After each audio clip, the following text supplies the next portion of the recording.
ये कहानी है गांव के एक पुराने से मकान की। उस मकान में दो परिवार रहते थे। ऊपर वाली मंजिल पर अमीर जेठानी रमा और नीचे की मंजिल पर उसकी गरीब देवरानी सुनीता। रमा का परिवार बेहद अमीर था और शहर से आए हुए हर ऐशो आराम में डूबा रहता था। वहीं सुनीता का परिवार सादगी में जीता था, पर उनके पास दिल की दौलत बहुत थी। रमा, ये देखो मैं तुम्हारे लिए क्या लाया हूँ। अरे वाह, आप मेरे लिए गिफ्ट लेकर आए हो। अरे एक बार खोल कर तो देखो। रमा ने गिफ्ट खोलकर देखा तो उसमें एक बहुत महंगी साड़ी थी। उसमें हीरे जड़े हुए थे।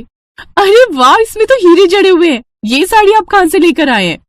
ये मैंने अपने एक दोस्त से लंदन से मंगवाई है। दोनों पैसों में चूर थे। वो किसी को कुछ नहीं समझते थे खुद के सिवा। वहीं उसी मकान के नीचे विनोद भी अपनी पत्नी के लिए साड़ी लेकर आया। उसने पहले तो घर के बाहर अपनी साइकिल खड़ी की, फिर अंदर चला गया। ऊपर से विक्रम और उसकी घमंडी बीवी रमा देख रही थी। देख रहे हो अपने गरीब भाई को, साइकिल से चलता है लेकिन तुम्हारी देखा देखी ये भी अपनी बीवी के लिए गिफ्ट लाता ही रहता है। अरे इसकी बीवी एक नंबर की लुटेरन है, विनोद को लूटती रहती है। खैर, विनोद ने अपनी बीवी सुनीता को साड़ी दी। विनोद, मैंने आपसे कितनी बार कहा है कि आप फिजूल खर्च मत किया करो। आप खुद के लिए तो कुछ लेते नहीं हो। जब भी आपको पैसे मिलते हैं आप मेरे लिए कुछ न कुछ ले आते हो। सुनीता, लोग औरतों को ज्यादा देखते हैं, आदमियों को नहीं। अब जल्दी से खाना बना दो, मुझे बहुत जोरों की भूख लगी है। बातें घुमाना तो कोई आपसे सीखे। ठीक है, आप हाथ पैर धो लीजिए, मैंने सारा खाना पहले ही बना लिया है। तो इस तरह से उन लोगों की जिंदगी बीत रही थी।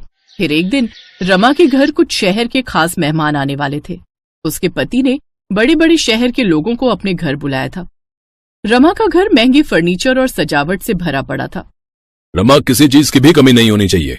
सारे नौकरों को बोल दो कि अगर गलती से भी किसी भी चीज की कमी रह गई तो उनकी 2 महीने की पगार काट लूंगा। वो तो मैंने सारे नौकरों को पहले ही बोल दिया है। वैसे नौकरों ने काम बढ़िया किया है। हमारे मेहमान तो हमारा घर देखकर ही जल भुन जाएंगे, देख लेना। मैंने खर्चा भी तो खूब किया है, अपने नीचे वाले भिखमंगों के जैसे नहीं है हम लोग। वहीं नीचे सुनीता के घर में उसके गरीब रिश्तेदार पहुंच चुके थे। बच्चों की चहल पहल और छोटे छोटे उपहारों के साथ वे बेहद खुश दिखाई दे रहे थे। अरे बच्चों देखो, तुम्हारे मामा तुम्हारे लिए क्या लाए हैं। अरे आइए आइए मामा जी, हम सब तब से ही आपकी राह देख रहे थे, बड़ी देर कर दी आने में। अरे क्या बताऊं बेटा, हम गरीब लोग हैं, हम चाहकर भी कहीं टाइम पर नहीं पहुंच पाते। बेटा, मैंने कल रात ही ट्रेन पकड़ ली थी, पर रास्ते में एक हादसा हो गया और इसलिए ट्रेन रास्ते में ही 8 घंटे खड़ी रही, वरना मैं आज सुबह ही पहुंच गया होता। मामा, देर हो गई तो कोई बात नहीं, कम से कम आप सही सलामत तो हैं। सुनीता, बातें तो होती रहेंगी, जल्दी से मामा जी और बच्चों के लिए खाना लगाओ। मामा जी कल रात से ट्रेन में बैठे, उन्हें भूख लगी होगी। मामा जी आप फ्रेश हो जाइए, तब तक मैं खाना लगाती हूँ। सुनीता खाना लगाने लगी। वहीं उसी वक्त रमा के अमीर मेहमान अपनी बड़ी गाड़ी से उतरे और ऊपर वाले रमा के मकान में चले गए। वो जब ऊपर मंजिल पर पहुंचे तो उन्होंने ऊपर बालकनी से सुनीता के घर की तरफ देखा। वहां पर विनोद, सुनीता और उसके बच्चे हंसी खुशी मना रहे थे। तभी रमा के मेहमानों ने कहा, अरे ये कौन लोग हैं भाई जो यहाँ गरीबों की तरह रह रहे हैं? इनके कपड़े और घर की हालत देखिए। रमा, तुम्हें इन लोगों के साथ यहाँ रहना पड़ता है? हाँ सही कहा, इन लोगों की वजह से तुम्हारे घर की शोभा बिगड़ रही है। इन भिखारियों के आसपास भी नहीं भटकना चाहिए, वरना उनकी जैसी मानसिकता तुम लोगों की हो जाएगी। वो लोग भी जोर जोर से बातें कर रहे थे, इसलिए सुनीता के रिश्तेदारों ने उनकी ये बातें सुन ली। खैर, ये सब सुनकर रमा ने भी अपने मेहमानों का साथ दिया और कहा, हाँ क्या करें, हमारे यहाँ ये लोग मजबूरी है, हमारे साथ रहते हैं लेकिन हमसे बहुत दूर है। ये सब बातें सुनीता और उसका पति विनोद भी सुन लेता है। ये सब सुनकर सुनीता का दिल टूट जाता है, लेकिन वो चुपचाप सहन करती है।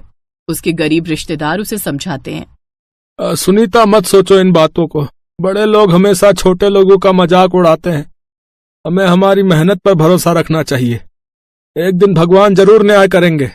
आप ठीक कहते हो, हम गरीब हैं लेकिन हमारे पास आत्मसम्मान है, हमें इस पर गर्व है। ये हुई ना बात, मैंने बहुत से अमीर देखे हैं पर इन लोगों जैसा कभी नहीं देखा। लगता है ये सब के सब या तो अपनी बाप की कमाई खा रहे हैं या फिर अभी नए नए अमीर बने हैं। शायद आप सही कह रहे हो मामा जी, हम इनकी बातें एक कान से सुनते हैं और दूसरे कान से निकाल देते हैं। खैर, इस तरह सुनीता और उसका परिवार गरीबी में भी संघर्ष करना नहीं छोड़ता। हर सुबह सुनीता और उसका पति मेहनत करते हैं। दिन रात काम करके वे अपने बच्चों का पेट पालते हैं और घर का खर्चा चलाते हैं। वहीं दूसरी ओर रमा का परिवार ऐशो आराम में समय बिताता रहता है और दूसरों का मजाक उड़ाने में लगा रहता है। विनोद, सुनीता, मैं तुम लोगों के यहाँ एक दिन का मेहमान बनकर आया था, पर मुझे यहाँ रुके हुए तो कई महीने बीत गए। आजकल ऐसे भांजे मिलते ही कहाँ हैं।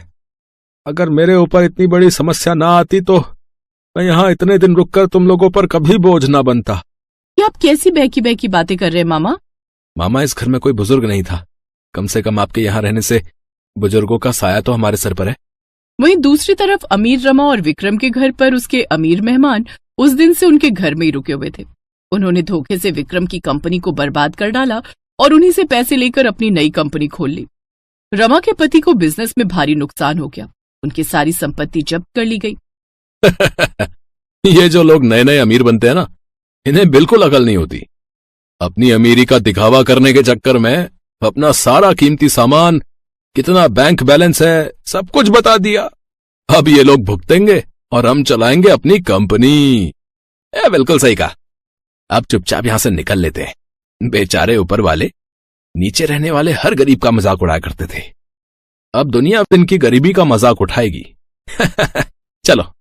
वो दोनों रिश्तेदार चुपचाप विक्रम को बर्बाद करके वहां से चले गए। वहीं अब रमा का परिवार कर्ज में डूब चुका था। उन्होंने अपने सारे ऐशो आराम के सामान भी बेच दिए, लेकिन फिर भी उनका कर्ज चुकता नहीं हो पाया। मजबूर होकर रमा और उसका परिवार नीचे वाली मंजिल पर रहने चले आए। छोटे भाई विनोद, हमने तुम लोगों की गरीबी का बहुत मजाक उड़ाया। मामा जी आपको भी खूब भला बुरा कहा। हो सके तो हमें माफ कर देना। आज हम जब खुद गरीब हो गए तब हमें एक गरीब के दर्द का एहसास हुआ। सुनीता, हमारा घर तक बिक गया। अब हमारे पास कुछ भी नहीं बचा। मेरे अंदर पैसों का घमंड आ गया था और शायद हमें उसी की सजा मिली है।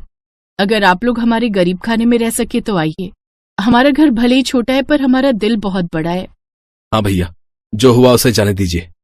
अब हम सब इसी घर में एक साथ रहेंगे। तो इस तरफ चारों लोग एक साथ नीचे वाले गरीब के घर में रहने लगे।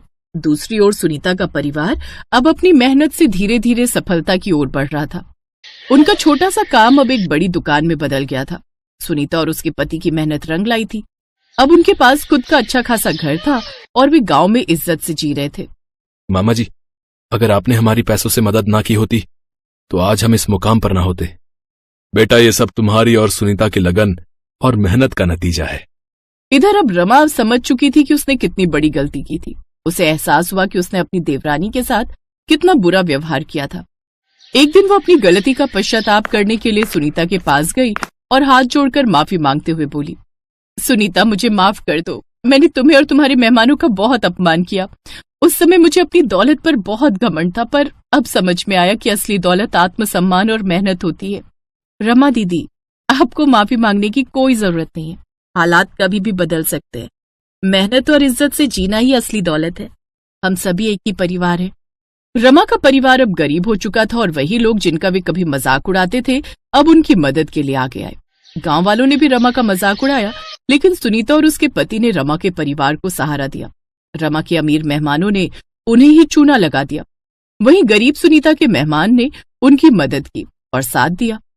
इस कहानी से हमें ये सीख मिलती है कि इंसान को अपनी मेहनत और ईमानदारी पर भरोसा रखना चाहिए। असली दौलत पैसा नहीं, बल्कि वो इज्जत और आत्मसम्मान है जो हमारी मेहनत से हमें मिलता है।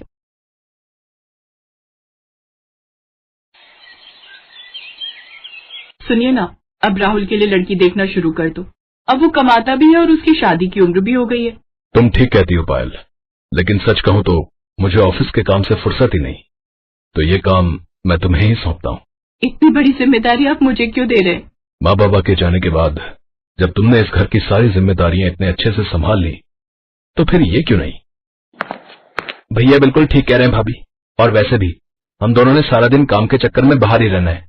घर पर तो आपको ही रहना है ना, उसके साथ। तो आप खुद ही ढूंढो अपनी देवरानी। ये है पायल, जिसके सास ससुर की मौत कई साल पहले ही हो चुकी थी। पायल गरीब घर से थी और समझदार भी थी। उसने आते ही सारा घर संभाल लिया था। अपने देवर और पति की बात सुनने के बाद अगले दिन से ही पायल अपने देवर के लिए लड़कियां देखना शुरू कर देती है, लेकिन उसे एक लड़की भी समझ में नहीं आती। ऐसे ही कुछ दिन बीत जाते हैं, लेकिन इसी दौरान राहुल को एक अमीर घर की लड़की रिया मिलती है, जिससे दोस्ती के कुछ दिन बाद ही दोनों में प्यार हो जाता है और फिर राहुल उसे सबसे मिलवाता है। पायल और प्रवेश रिया के घर वालों से मिलते हैं, जहाँ शुरू में तो वो इस शादी के लिए मना करते हैं क्योंकि राहुल बड़े घर का लड़का नहीं था, लेकिन फिर रिया की मर्जी के आगे उन सबको झुकना ही पड़ता है और वो उनकी शादी के लिए मान जाते हैं। फिर एक रोज पायल की पड़ोसन सरला मौसी वहां आती है। सरला की आदत थी वो अक्सर लोगों के घरों में फूट डलवाती थी और मजे लेती थी। उस रोज भी उसने ऐसा ही किया। देख पायल, ज्यादा ख्याली पुलाव मत पका। इतिहास गवाह है जेठानी और देवरानी कभी बहनों जैसी नहीं रह सकती। वो नए जमाने की लड़की है तो जाहिर है तुझसे तो तेज तर्रार ही होगी ना। तो एक बात समझ ले, तूने अगर जरा भी ढील दी ना तो बस घर की डोर खिंच जाएगी तेरे हाथ से। रिया अमीर घर से थी इसलिए उसकी शादी बड़े धूमधाम से होती है और वो अपने साथ खूब सामान भी लाती है। वाह, नई बहू तो कितने पैसे वाली घर से आई है। ये तो अपने साथ कितना दहेज लाई है। लेकिन जब बेचारी पायल आई थी 2 जोड़ी कपड़े में ही आ गई थी। ये सब सुनकर पायल को अपनी देवरानी से जलन होने लगती है। शादी के बाद पायल उसे रहने के लिए ऊपर बना हुआ नया कमरा देती है, लेकिन कुछ ही दिनों में उसे नीचे का घर पुराना लगने लगता है और वो अपने पति से कहकर उस नए कमरे में शिफ्ट होने की बात करती है। होंगे वो अमीर घर से, लेकिन मेरे बाबा भी गांव के सरपंच हैं। हाँ, गरीब है लेकिन इज्जत वाले हैं और मैं उससे पहले इस घर में आई हूँ, इसलिए ऊपर वाले नए कमरे में तो मैं ही रहूंगी। रिया अमीर घर से थी लेकिन समझदार थी, इसलिए वो चुपचाप अपना ऊपर का कमरा अपनी जेठानी को दे देती है और खुद नीचे के फ्लोर पर शिफ्ट हो जाती है। और फिर कुछ ही दिनों के अंदर, भाभी आपने ये छत का दरवाजा क्यों लॉक किया हुआ है? मुझे कपड़े सुखाने ऊपर। क्यों? ऊपर क्यों सुखाने? नीचे भी तो जगह है ना, और वैसे भी ये हमारा पोर्शन है तो हमें भी तो कुछ प्राइवेसी चाहिए होती है ना। रिया ने शुरू में तो कुछ नहीं कहा, लेकिन धीरे धीरे उसे पायल का बर्ताव और उसकी हरकतें खटकने लगी। और फिर एक दिन, बस अब बहुत हो गया भाभी, और ये सब क्यों कर रही हैं? आपको मुझसे परेशानी क्या है? परेशानी मुझे क्यों होगी? हाँ, क्योंकि आप मुझे हर समय परेशान करती हो। मेरे क्या इतने बुरे दिन आ गए हैं? मुझे और भी काम होते हैं, समझी ना। भाभी, अगर आपके मन में कोई बात है तो हम बात कर सकते हैं, पर ऐसे एक दूसरे से मनमुटाव रखेंगे तो बड़ी दिक्कत हो जाएगी सच में। रिया की बात का पायल ने कोई जवाब नहीं दिया और वो उसे इग्नोर करके वहां से चली गई। अब तो रिया ने भी ठान लिया था कि वो भी अपनी जेठानी से वैसा ही व्यवहार करेगी जैसा वो उसके साथ कर रही थी। नतीजा ये हुआ कि आए दिन दोनों में बिना बात के खटपट होने लगी। उनकी इस तरह की लड़ाइयों से प्रवेश और राहुल भी परेशान हो गए। फिर एक दिन जब भरी दोपहर में पायल सब्जियां और राशन लेकर घर आई तो कई बार डोरबेल बजाने के बाद भी रिया ने घर का दरवाजा नहीं खोला। गर्मी से बेहाल पायल का पारा और चढ़ने लगा। रिया, ओ रिया, अरे कहाँ मर गई? उफ, अरे दरवाजा खोल जल्दी से। भाभी, अभी 15 मिनट और लगेंगे, वो मैं बाथरूम में हूं ना, इसलिए। रिया ने झूठ बोला था। वो ये सब पायल को सबक सिखाने के लिए कर रही थी। उधर तेज धूप में खड़ी पायल का गुस्सा बढ़ता जा रहा था और फिर जब काफी देर बाद रिया ने दरवाजा खोला तो पायल ने उसे खूब खरी खोटी सुनाई। नतीजा उस दिन देवरानी जेठानी के बीच इतना झगड़ा हुआ कि दोनों ने अब एक दूसरे से बात करना ही बंद कर दिया। कई महीने ऐसे ही बीत गए और फिर आया बारिश का मौसम। ओहो, ये बारिश कभी भी आ जाती है। उफ, मेरे कपड़े बड़ी मुश्किल से सूखे थे। तेज बारिश में रिया के सारे कपड़े भीग गए थे और ये देखकर पायल बस हंसे जा रही थी। और ये देखकर रिया को बहुत गुस्सा आ रहा था, लेकिन उसने पायल से कुछ नहीं कहा और चुपचाप अपने भीगे कपड़े लेकर अपने कमरे में आ गई। लेकिन तभी उसे कुछ याद आया। ओहो, ऊपर जाते हुए बेलन मेरे हाथ में था, लगता है ऊपर छत पर ही छोड़ आई, जाकर लाना पड़ेगा। बस महारानी ने फिर से छत का दरवाजा न लॉक कर लिया हो। रिया फौरन वापस छत पर गई तो दरवाजा खुला हुआ था। वो जैसे ही अपना बेलन लेकर वापस मुड़ी तो उसने देखा कि पायल तेज बारिश में भीगते हुए अमरे कमरे की छत पर चढ़कर ईंटों के सहारे पन्नी लगा रही थी। अब हंसने की बारी रिया की थी और रिया ने इस मौके को जाने भी नहीं दिया। वो खूब हंसी और पायल भी खूब चिढ़ी। फिर रिया वापस नीचे आ गई, लेकिन जब कई घंटों तक बारिश नहीं रुकी और पायल के कमरे में लगातार पानी टपकता ही रहा तो रिया को पायल के लिए बुरा लगा। फिर कुछ सोचकर उसने ऊपर आकर पायल से कहा, भाभी अब बस करो, कपड़े बदल लो और नीचे आ जाओ वरना बीमार पड़ जाओगी, मैं चाय बना देती हूँ। रिया की बात सुनकर पायल हैरान थी, लेकिन सच तो यही था कि वो भी पानी सींच कर परेशान हो चुकी थी।